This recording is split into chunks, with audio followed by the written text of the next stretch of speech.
आसंदो discuss करिबा all things bright and beautiful रो notes and glossary. Glowing glowing रो अर्थ होचे ब्राइट। ग्लो होचे गोटे वर्ब एतरे आईएनजी लगिछि एटा नाउन भलिया काम करे। यार अर्थ होचे ब्राइट अर्थ उज्जवल। Purple headed the rays of the setting sun make the mountain top appear purple.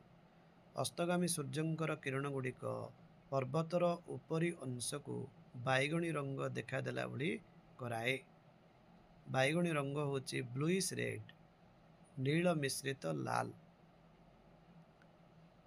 एथुर हम बुझिले जे when the rays of the setting sun fall on the top of the mountain पर्वतर उपरी भाग रे जेतेबेले सूर्यास्तंकर किरण गुड़िक पड़े द माउंटेन एपियर्स पर्पल पर्वतटी बैगणी रंग भली देखा दिए। Meadow an open area of grassland. मिडोर अर्थ होची गोटे घास जमीर खोला जगह that is an open space of grassland. Space कहले भी हबो एरिया जगह स्पेस कहले भी हबो। आमे बुझिबा कोन घास पड़ियार खोला जगह अर्थ playground. Meadows refers to the playgrounds where we play different types of games and sports.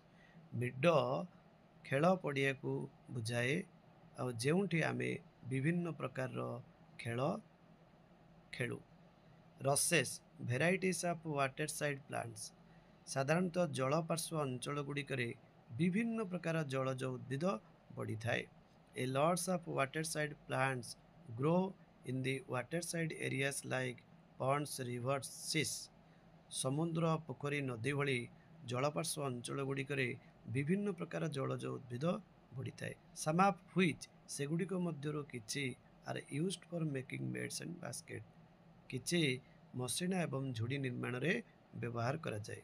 एटारे कवि कहिसंती the people of poets country collect the rushes that is gather the रसेस।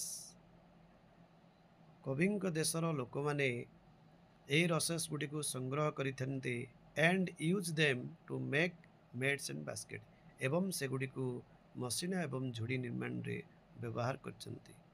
Next class रे यार एक्सरसाइज करिबा।